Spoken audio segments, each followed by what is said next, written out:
Hello दोस्तों, राम राम, राधे राधे, सीताराम। तो आप लोग कैसे हैं? कमेंट में ज़रूर लिखी हैं। हम एक बहुत अच्छा सा गीत सुनाए जाते ही, और बहुत ही सुंदर गीत है ढोलक के साथ में। तो दोनों काम हमें खुद ही करना पड़ रहा है क्योंकि मैं अकेले ही हूँ, मेरे साथ कोई है नहीं। तो ये प्यारा सा गीत सुनाने जा रही हूँ, और ये गीत जाएगा मेरा रेनू मिश्रा अयोध्या के चैनल पे।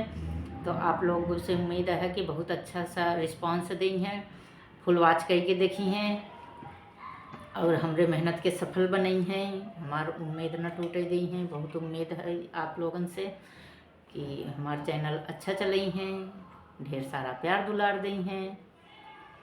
तो गीत सुनाने जा रही हूँ, कैसे लगे कमेंट में ज़रूर लिखिए। प्यारा प्यारा कमेंट करी हैं, एकदम दिल खोल के। हाँ, तो ठीक है। सासू चाभी धरो मेरे हाथ, उमर तेरी बूढ़ी है। सासू चाभी धरो मेरे हाथ, उमर तेरी बूढ़ी है। उमर तेरी बूढ़ी, उमर तेरी बूढ़ी, उमर तेरी बूढ़ी, उमर तेरी बूढ़ी। सासू चाभी धरो मेरे हाथ, उमर तेरी बूढ़ी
है मेरा गीत। ढेर सारा दिल खोल के कमेंट करना, मैं एकदम मोबाइल लेके बैठी हूँ जवाब रिप्लाई देने के लिए।